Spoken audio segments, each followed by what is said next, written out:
오늘 말씀 보겠습니다. 마가복음 16장 10절에서 13절입니다.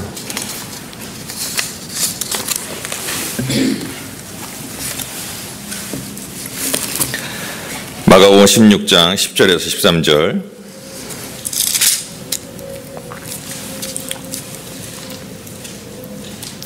우리 같이 한 목소리로 합독하도록 하겠습니다. 마리아가 가서 예수와 함께 했던 사람들이 슬퍼하며 울고 있는 중에 이 일을 알림해 그들은 예수께서 살아나셨다는 것과 마리아에게 보이셨다는 것을 듣고도 믿지 아니하리라.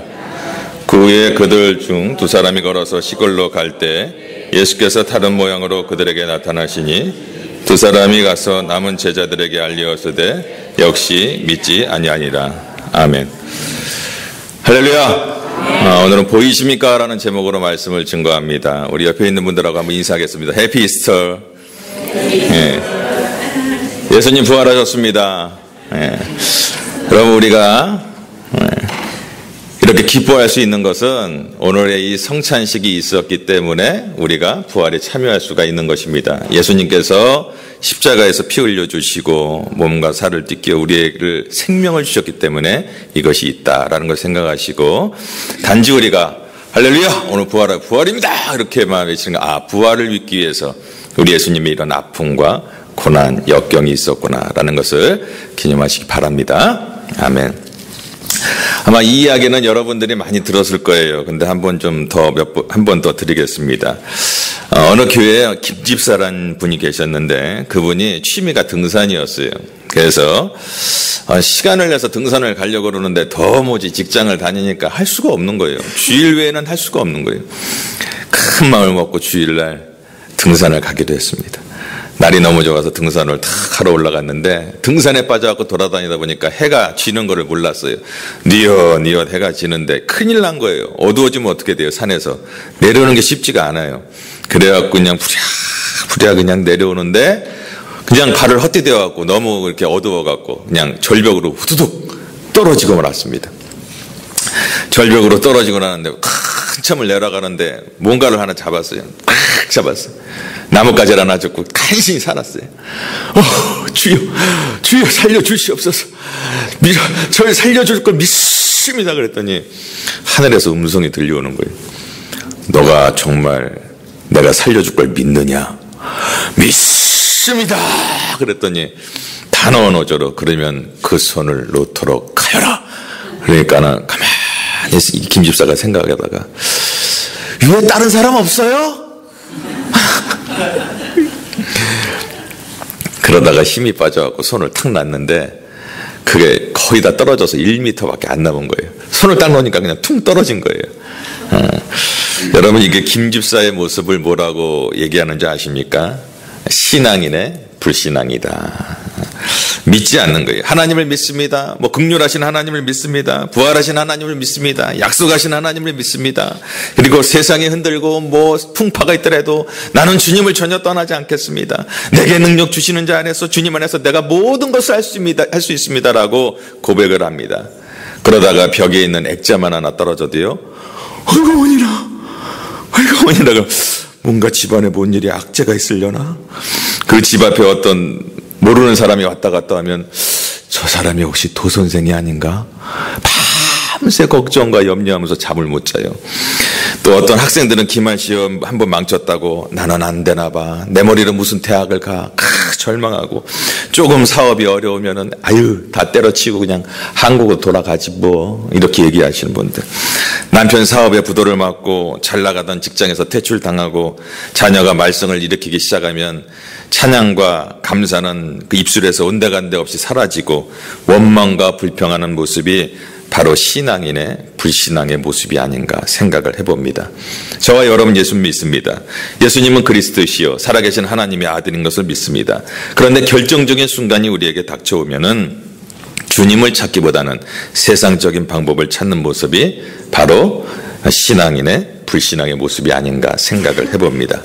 어떻습니까? 여러분들은 어떻습니까? 혹시 여러분들에게도 신앙인의 불신앙의 모습은 없는지 우리의 모습을 보기 원합니다. 누가복음 24장에 보면 이 엠마오로 가는 두 사람에 대해서 누가복음에도 나옵니다. 그 한 사람 이름이 글로바라는데 이 사람들은 예수님에 대해서 모르는 사람들이 아니었어요. 예수님을 잘 아는 제자였습니다. 예수님에 대한 상식도 많았습니다. 그러나 그들의 신앙은 예수님을 경험한 신앙이 아니라 그들의 신앙은 그냥 지식적으로만 아는 신앙이었습니다. 경험하지를 못했어요. 체험적인 신앙과 지식적인 신앙은 굉장히 다릅니다. 우리는 식당에 가서요, 메뉴를 봅니다. 메뉴를 보고 음식을 먹는데, 여러분, 식당에 가서 메뉴를 봤다고 해서 그 음식을 다 아는 겁니까? 알아요? 여러분, 이태리 음식 같은 거, 러시아 음식 같은 거 먹어봐야 알죠. 그죠? 제만 보면 모르잖아요. 꼼페르미소 이런 거, 이게 꼼페르미소 음식인가 보다. 그냥 하는 거지. 몰라.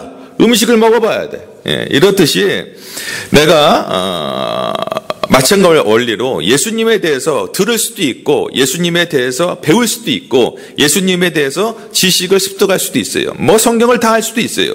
그렇다고 해서 예수님을 아는 것이 아니라는 거예요. 우리가 예수님을 알려면 예수님에 대한 지식과 예수님에 대한 체험이 내 삶에 있어야 하는 것입니다. 오늘 본문에 보니까 이 두 제자는요, 지식적인 신앙인들이겠어요. 11절에 보니까 그들은 예수께서 살아나셨다는 것과 마리아에게 보이셨다는 것을 듣고도 믿지 아니했다. 그들이란 11명의 제자들을 포함해서 예수를 믿고 따르는 11명의 제자뿐만 아니라 많은 제자들이 있었잖아요. 그 중에 또 따르는 제자들이었습니다.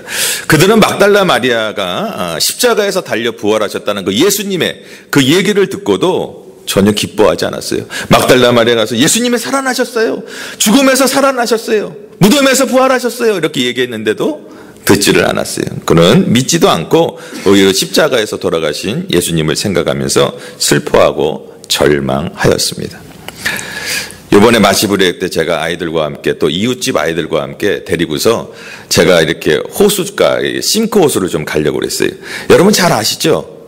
제가 길치라는 사실을. 싱크 호수로 가려고 그랬는데 베리 쪽으로 갔어요. 가다 보니까 베리가 나오더라고요. 거기도 싱크 호수긴 하겠죠. 하여튼 베리가 나와서 여기 어디지? 베리에 가니까 낚시하는 사람들이 많더라고요. 그날 비가 좀 많이 왔었어요. 날이 좀 따뜻했어요. 근데 얼음 위에서 낚시를 하는 거예요. 땅도 질퍽거리고 얼음 위에도 이렇게 물이 흥건히 있는 거예요. 이거 빠지지 않을까? 사람들은 낚시를 하고 있는데 좀 걱정이 돼요. 애들은 천진난만하잖아요. 얼음 위를 막 뛰어가는 거, 딱 뛰어가는데 걱정이 돼갖고 가만히 있어, 가만히 있어.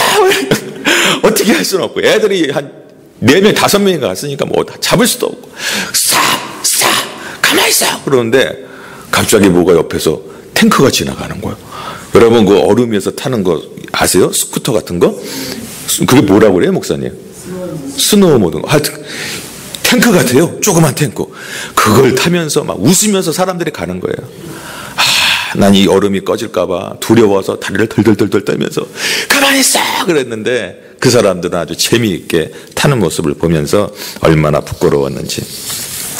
여러분, 무엇을 가르쳐주고 있는 이야기입니까? 믿음이 없는 사람은 늘 불안하고 초조한 인생을 살 수밖에 없다라는 거예요. 오늘 많은 사람들이, 그리스도인들이 단단한 얼음 위에 예수 그리스도 안에 있으면서도 늘 불안해하고 늘 두려워합니다. 얼굴에는 웃음이 사라지고 입만 열면 그냥 한숨만 푹푹 내쉬는 것이 우리들의 모습이 아닌가 생각해 보기 원합니다. 이 시간에 우리 옆에 있는 분 한번 얼굴 보기 원합니다. 얼굴이 어떻습니까? 불안해하십니까? 아니면 환하게 입고 있습니까? 한번 인사하겠습니다. 걱정하지 마세요. 주님이 계시잖아요. 인사하겠습니다. 걱정하지 마세요. 부활하신 주님이 계세요. 아멘. 예. 오늘 본문에 보면 엠마오로 가는 두 제자는요, 십자가에서 돌아가신 예수님을 생각하며 슬퍼하고 절망했습니다. 마리아로부터 부활하셨다는 그 소식을 들었을 때 믿기는커녕 저 마리아가 전에 7 귀신에 들려서 고생하더니 정신이 또 미쳤구나. 그렇게 생각했어요. 얘도 동거 아니야?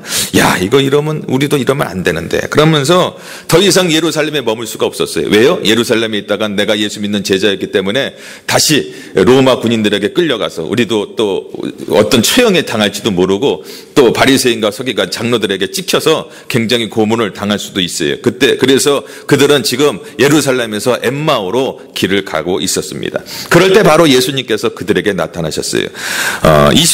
누가복음 24장에도 잘 기록되어 있는데 더 자세하게 나타나 있죠. 누가복음 24장 15절에 보면 두 제자가 갈 때 그들 곁에 예수님께서 가까이 함께 걸으셨어요. 여러분 잘 아는 사람도요, 저 멀리 있어도 알아요. 우리 여러분 자녀들 보세요.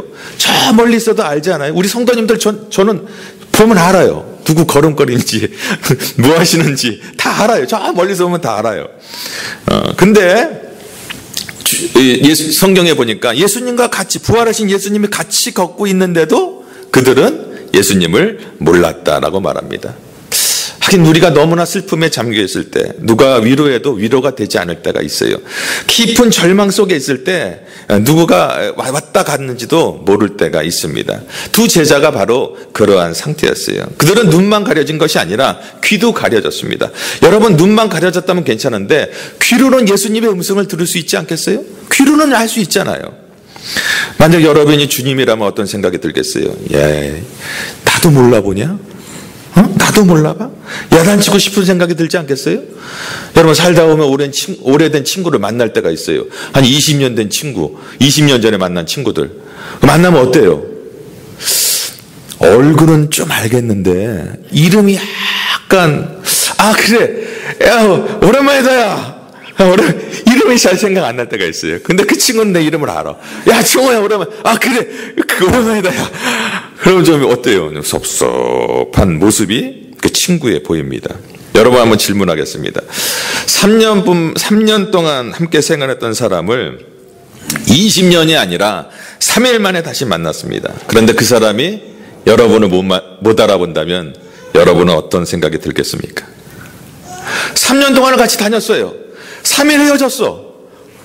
누구세요? 내가 전인권 목사님하고 사역을 하는데 3일 동안 못 봤어요. 지나가는데 전인권 목사님 그랬더니 누구세요? 전 이제 더 이상 전 목사님하고는 상종을 안 할 것입니다. 그러지 않겠어요? 그런데 주님께서는 그렇게 하지 않으셨어요. 3일 만에 만나 얼굴을 맞다고 이 얘기를 해도 알아보지 못하는 제자들을 책망하지 않으셨어요. 하나님께서는 제일 좋아하는 노래하고 제일 싫어하는 노래가 있는데 제일 좋아하는 노래는요, 과거를 묻지 마세요. 우리 하나님이 제일 좋아하신대요. 그리고 제일 싫어하는 노래, 옛날이요. 우리 예수님은 과거를 묻지 않으세요. 어찌되었건 하나님은 우리의 허물과 죄와 우리의 어떤 잘못된 것을에도 불구하고 우리를 포기하지 않는 하나님인 줄 여러분 믿으시기 바랍니다. 아멘. 주님은 함께 동행하면서 얼굴 맞대고 이야기를 하는데도 알아보지 못하는 제자들을 책망하지 않았어요. 오히려 그들에게 사랑해주고 그들이 알게끔 이야기를 해주셨습니다.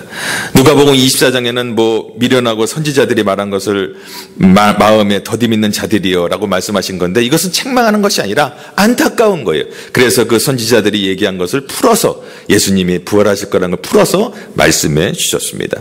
그러자 이제 해가 저물었어요. 그래서 여관에 함께 들어가게 되었습니다. 그리고 떡을 떼어주다가 오늘처럼 떡을 떼어주다가 그 두 제자가 눈이 밝게 되었습니다. 살아계신 하나님이 우리 예수님이 살아나셨구나 이제 보게 되었습니다. 십자가에서 부활하신 예수님을 만났어요. 부활하신 예수님을 이제 직접 체험하게 된 것입니다. 그리고 그들은 변화되었습니다. 3년 동안 예수님께서 가리켜도 믿지 않았던 그들이, 마리아가 와서 그렇게 얘기해도 믿지 않았던 그들이 이제 부활하신 예수님을 만나고 나서 그들은 그 발걸음을 돌이켜 다시 예루살렘 제자들이 있는 그 11 제자들이 있는 그곳으로 발걸음을 돌렸습니다. 거기에 가면 죽음이 있을 수도 있어요. 고난이 있을 수도 있어요. 역경이 있을 수도 있어요. 그러나 부활하신 예수님, 그 예수님을 체험하고 나서는 그들의 발걸음을 돌려 그들은 예루살렘으로 돌아간 것입니다. 그들은 그동안 죽음으로 인생이 모두 끝난 줄 알았어요. 그래서 그들은 낙심할 수밖에 없었고 죽음을 두려워할 수밖에 없었습니다. 그러나 부활의 주님을 만난 후에 그들의 삶은 완전히 변하게 되었던 것입니다. 그의 심령이 완전히 부흥된 것이요. 제가 지난번에 한번 부흥과 성장에 대해서 말씀드린 적이 있는데, 부흥이란 교회 성도들이 많아지는 것을 의미하지는 않습니다. 숫자가 많아지는 것은 부흥의 결과가 숫자가 많아지는 성장을 하게 되는 것입니다. 그 부흥이란 죽은 영혼이 다시 살아나는 것을 말합니다. 그리고 더 나아가 좌절과 그리고 절망 가운데 있는 사람들이 소망과 희망을 품고 새로운 삶을 시작하는 것이 바로 부흥이라는 단어에 있는 것입니다. 주저앉아 있는 영혼이 일어나면서 식어진 심령이 불이 붙는 거예요. 지금 이 두 제자는 심령에 부흥이 일어났어요. 불이 붙었어요. 도저히 가만히 있을 수가 없었어요. 부활하신 예수님을 만나고 체험한 후에 그들은 완전히 변화가 된 것입니다. 이처럼 부활은 부흥을 일으키는 원동력이 되는 줄 믿으시기 바랍니다. 아멘. 그러므로 예수님의 부활이 여러분의 심령을 부흥시키는 거예요. 다시 뜨거운 마음이 나는 거예요. 내가 이렇게 살아서는 안 되겠구나. 내가 부활하신 예수님을 만났는데 나의 인생이 여기서 끝나는 거 아니다. 나는 일어나야 돼. 그리고 주님을 위해서 살아가야 돼. 다시 일어나야 된다는 것입니다. 여러분, 베드로가 보세요. 3번이나 모른다고 부인했어요. 그러나 예수님께서 그를 찾아가 주셨어요. 그리고 만나고 난 다음에 어떻게 됐습니까? 이제 예수님을 전하는 사도로서 그는 순교자의 길을 걸어갔습니다. 또 성도들을 박해하던 바울은 어떻겠습니까? 다메섹 도상에서 부활하신 예수님을 만나자 이제는 복음을 전파하는 그런 귀대한 일꾼이 되었던 것입니다. 그리고 예수님의 그 손자국에 난 못자국, 그리고 그 창자국, 옆구리에 난 창자국을 만져보지 않고서는 나는 믿지 않겠다라고 한 누구죠? 도마에게 예수님은 나타나주셨어요. 그러고 나서 그 손자국의 못자국과 그리고 옆구리의 창자국을 확인한 후에 도마는 복음을 전하는 자가 되었고 인도에 가서 순교자가 되었습니다. 사실 도마가 얼마나 의심이 많습니까? 이 엠마오의 두 제자보다 더 많은 사람이 만져보지 않으면 안 하겠대. 예수님이 나타나셔서 그래? 그리고 만져보게 했어요. 만져봐. 내가 너를 위해서 십자가에 못 박힌 거야. 너의 죄를 위해서. 내 옆구리를 만져봐. 너를 위해서 다 쏟아준 내 옆구리야. 그리고 나서 그는 완전히 변화되었습니다. 예수님께서는 여러분, 오늘도 저와 여러분에게 나타나셔서 내 손에 못자국을 좀 만져볼래? 그리고 내 옆구리에 창자국을 만져볼래? 이것은 우리를 믿음이 없어서 책망하시기 위해서 그런 것이 아니라 우리의 믿음의 수를 위로하시고 힘을 주시고 다시 한번 새롭게 하시기 위해서 말씀하시는 줄 믿으시기 바랍니다. 오늘 스텐버그 십자가라는 유명한 그림이 있어요. 이 그림이 아주 유명하게 인정받게 된 것은 좀 사연이 있습니다. 화가 스탠버드는요, 그 성 베드로 성당의 모 신부로부터 신부의 요청으로 십자가에 달리신 그 예수님을 그림을 그리게 되었습니다. 한번 볼까요? 여러분, 이게 무슨 그림이라고요? 스탠버그 십자가. 여기에 스탠버그 십자가구나. 저 사람이 그린 거예요. 이제 베드로 성당에서 어떤 모 신부님의 부탁을 받아서 그리려고 했는데 그리다 보니까 너무 그림값이 적게 주는 거예요. 좀 더 받아야 되는데 너무 그림값을 적게 주는 거예요. 그래서 그리다 말았어요. 나중에 좀 뭔가 돈 더 주면 그냥 그려야겠다. 그러고 나서 그는 다른 그림을 그립니다. 집시 페티안을 데려다가 이렇게 그림을 그리게 되었습니다. 그리고 잠시 쉬는 시간에 그 페티안이 이렇게 보니까 뭘 그리다만 그림이 있어요. 저게 뭐죠? 그러니까는 저거 예수님에 대해서 그렸던 그림입니다. 그렇게 얘기를 했어요. 그러자 그 페티안이 물었어요. 저 사람 왜 십자가에 못 박혀 있어요? 그러니까는 이분이 완전히 그냥 예수님에 대해서 전혀 모르는 분이에요. 그래서 이 스탠버그가 이제 자세하게 좀 얘기 좀 합니다. 예수님은 베들레헴에 나셨고 수많은 병자를 고쳐주셨고 또 착한 일을 많이 하셨으며 자매님과 나를 위해서 십자가에서 피 흘려 돌아가 죽으셨습니다. 이렇게 얘기해 주는데 갑자기 그 여인이 눈물을 흘리면서 돌아가셨어요. 막 우는 거예요. 돌아가셨어요. 이 화가가 스탠버그가 좀 난처해서 저기요, 울지 마시고 예수님은 사흘 만에 부활하셨습니다. 그랬더니 얼굴이 환해지면서 부활하셨어요? 다행이에요. 생명이네. 감사해라. 막 이렇게 웃는 거예요. 그런 그 모습을 보면서 이 스텐버그가 마음에 큰 충격을 받았습니다. 예수님께서 마음 백성을 위해서 죽으셨는데 부활하셨다는 저 말에 저 여인이 저렇게 환한 미소를 잇는데 생명을 얻는데 나는 과연 부활하신 예수님을 믿고 있는가? 스스로 자문자답했습니다.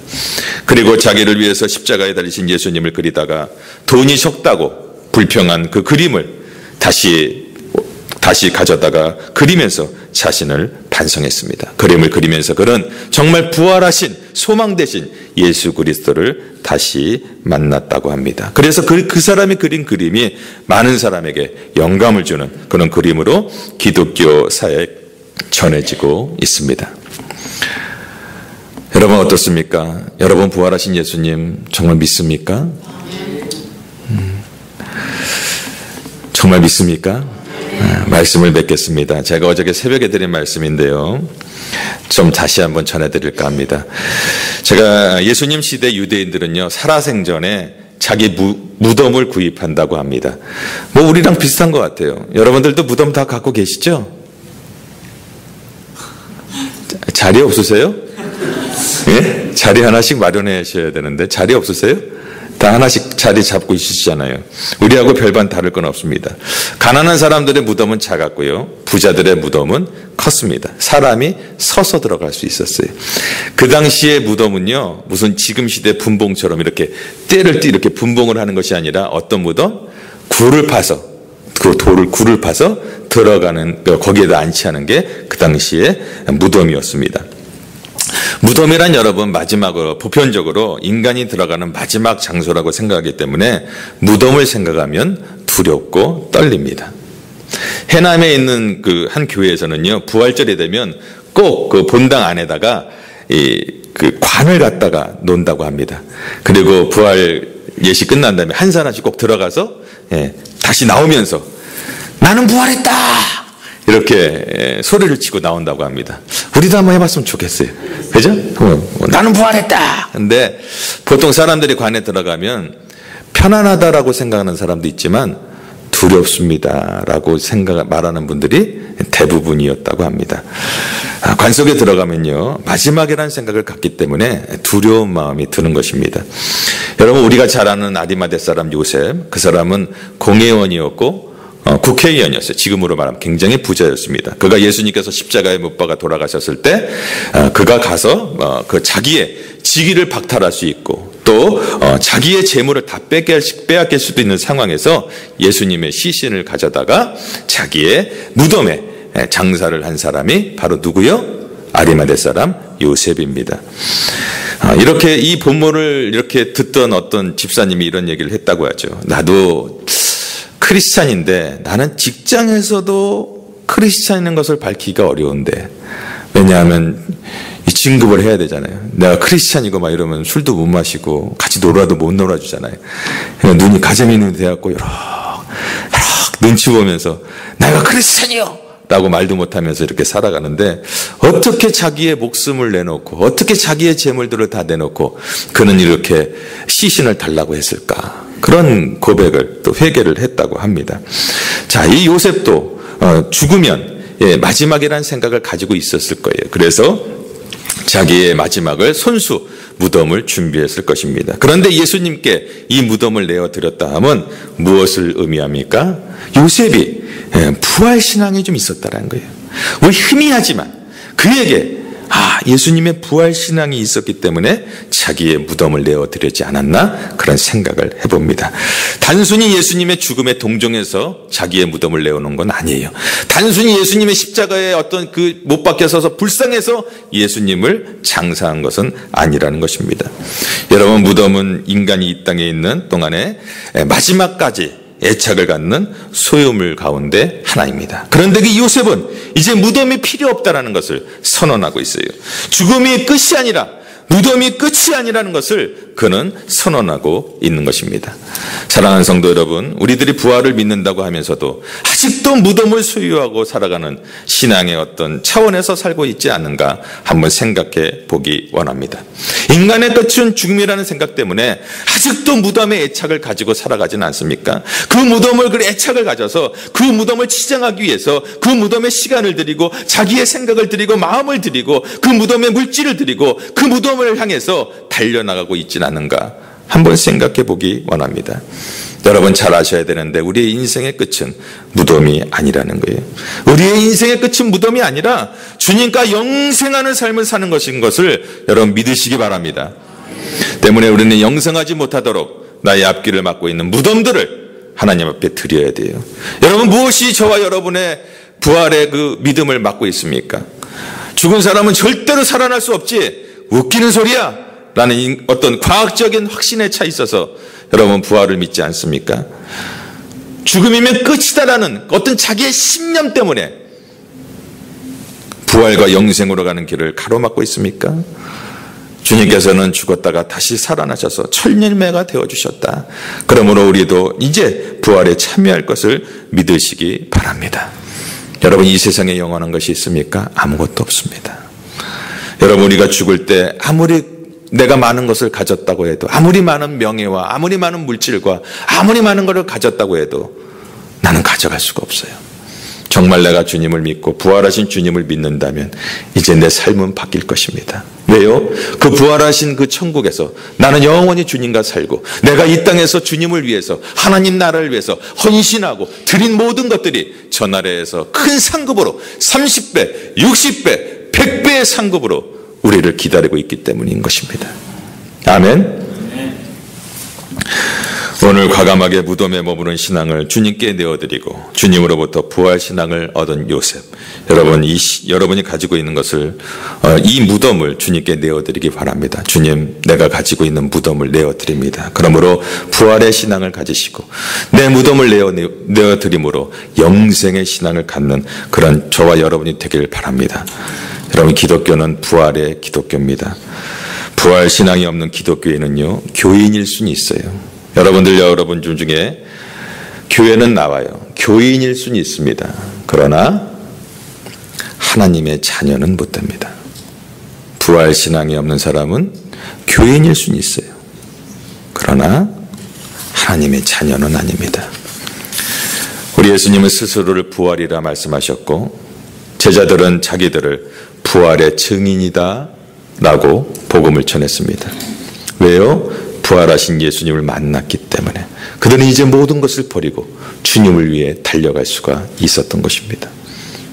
여러분, 예수님의 부활에 대한 메시지는 이 땅의 강력한 힘과 그리고 강력한 능력과 그리고 소망의 메시지가 되는 것입니다.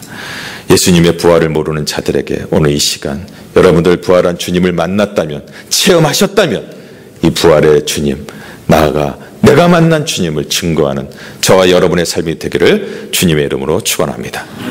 기도하겠습니다.